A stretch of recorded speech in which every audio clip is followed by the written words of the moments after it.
Bismillahirrahmanirrahim. Assalamualaikum warahmatullahi wabarakatuh. Salam sejahtera untuk kita semua. Shalom, Om Swastiastu, Namo Buddhaya, Salam Kebajikan. Perkenalkan, nama saya Muhammad Adi Razak, mahasiswa Prodi PJJ Ilmu Komunikasi semester 1 dari kelas KM 103 Universitas Cyber Asia. Pada kesempatan kali ini, saya akan mempresentasikan tugas ujian tengah semester dari mata kuliah Ilmu Komunikasi Massa, sebagaimana yang diarahkan dalam instruksi ujian tengah semester. Presentasi ini bertujuan untuk menjelaskan tayangan berita yang telah saya amati, alasan mengapa saya memilih tayangan tersebut, serta hasil pengamatan saya berdasarkan konsep komunikasi massa, khususnya terkait agenda media dan pola penyajian pesan kepada khalayak. Adapun artikel ini, saya memberi judul Peran Agenda Setting dalam Pembentukan Persepsi Publik, Analisis Tayangan Berita Liputan tentang SCTV selama 5 hari. Media massa memiliki peran yang sangat penting dalam pembentukan persepsi dan opini publik, terutama melalui pemilihan dan penonjolan isu tertentu yang disampaikan secara terus-menerus. Hal ini saya kutip dari jurnal yang telah disusun oleh Habibie pada tahun 2018. Pada masa era digital, aksesibilitas masyarakat terhadap informasi semakin luas dan cepat. Salah satunya melalui platform media televisi dan media daring seperti YouTube. Salah satu program berita yang konsisten menyajikan informasi harian adalah Liputan 6 SCTV, yang senantiasa menayangkan berbagai isu sosial, politik, ekonomi, dan kemanusiaan. Maka kalau dari pendahuluan ini, alasan mengapa saya memilih Liputan 6 SCTV adalah karena salah satunya adalah SCTV Liputan 6, salah satu program berita yang konsisten menyajikan informasi harian, yang senantiasa menayangkan berbagai isu sosial, politik, ekonomi, dan kemanusiaan.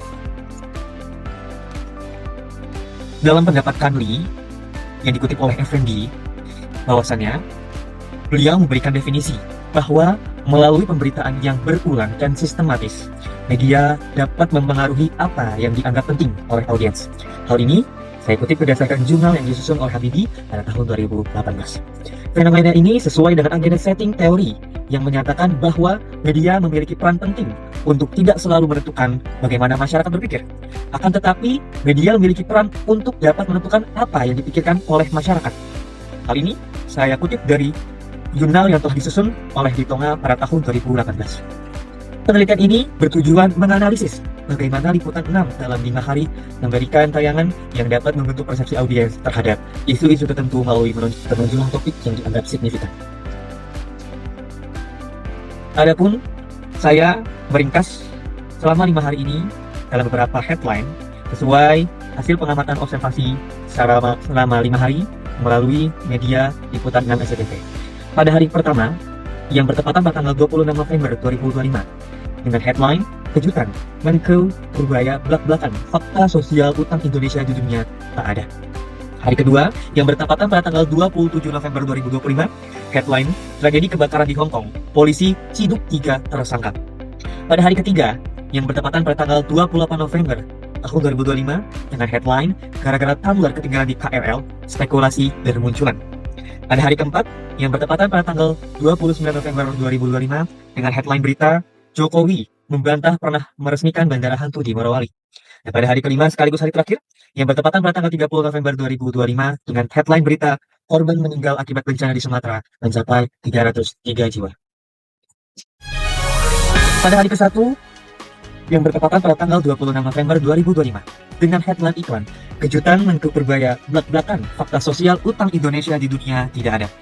Berita ini memperoleh viewers tertinggi di antara berita lainnya, dikarenakan isu ekonomi nasional memiliki relevansi publik yang sangat kuat.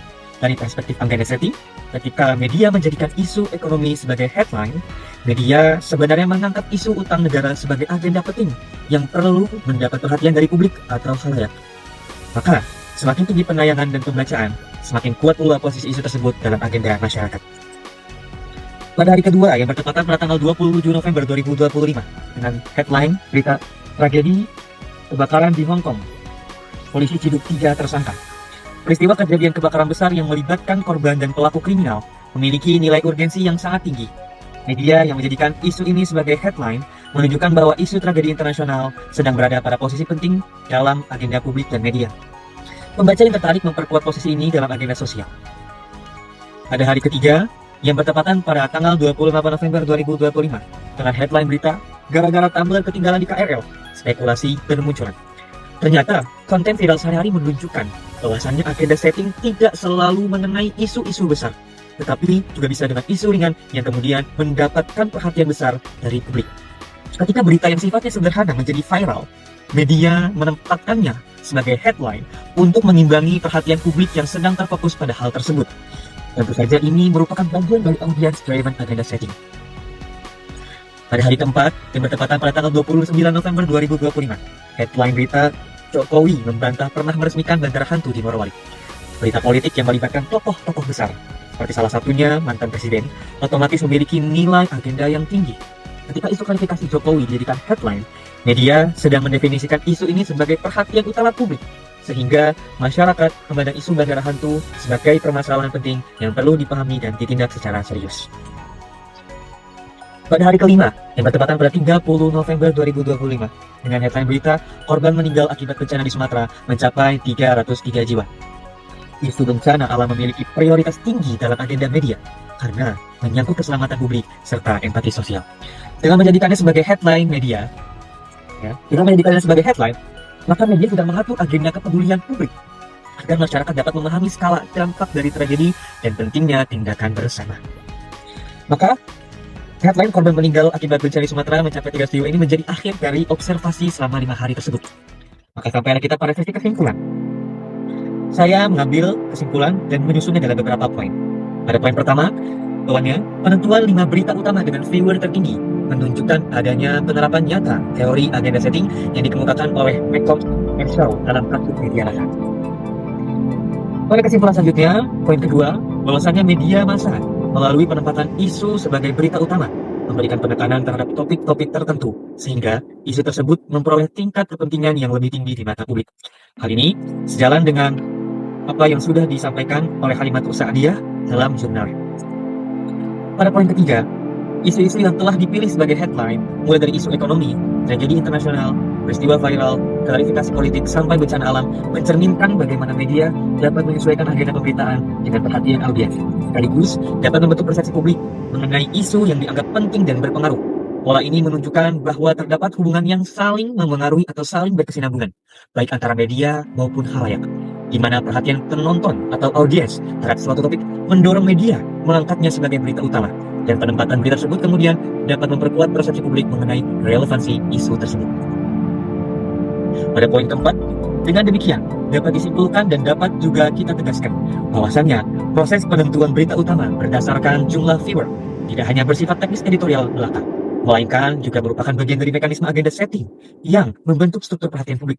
Hal ini dapat memperlihatkan bagaimana sebuah media berperan dalam mengarahkan fokus masyarakat terhadap isu tertentu melalui intensitas pemberitaan dan penonjolan isu di ruang publik.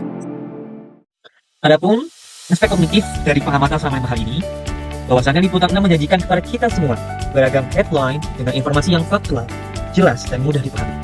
Isu ekonomi, tragedi internasional, politik, hingga bencana alam dikemas dengan data, kutipan narasumber, serta visual pendukung yang membantu audiens mendapatkan pemahaman dasar mengenai peristiwa yang terjadi. Penyajian yang sistematis membuat khalayak dapat memproses informasi dengan baik dan memahami urgensi isu tersebut. Hal ini tentu sejalan dengan teori agenda setting yang menyebutkan bahwa media membantu menentukan isu apa yang harus dipikirkan oleh publik. Pada aspek afektif, Liputan 6 dapat memberikan kita pemahaman bagaimana membangkitkan keterlibatan emosional audiens melalui pemilihan isu yang memiliki kedekatan dengan kehidupan masyarakat. Misalnya, berita bencana alam di Sumatera menimbulkan empati publik, sedangkan isu ekonomi memicu kepedulian terhadap kondisi negara.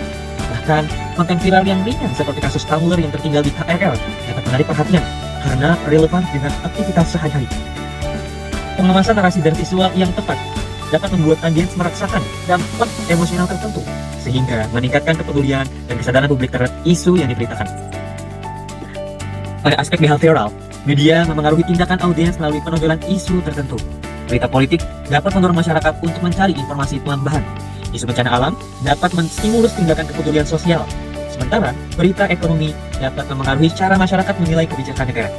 Bahkan, isu viral dapat mengubah perilaku publik dalam aktivitas sehari-hari, seperti meningkatkan kewaspadaan atau kesadaran sosial. Dengan demikian, penempatan berita sebagai headline tidak hanya membentuk persepsi, tetapi juga dapat memotivasi tindakan nyata dari masyarakat. Berikut sampailah kita pada lampiran akhir, yaitu lampiran sumber-sumber berita. Di sini ada beberapa screenshot dari media YouTube atau dari aplikasi YouTube, media liputan dan SCTV yang sudah saya amati selama 5 hari.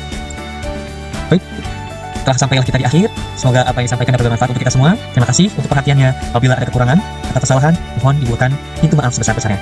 Wassalamualaikum warahmatullahi wabarakatuh.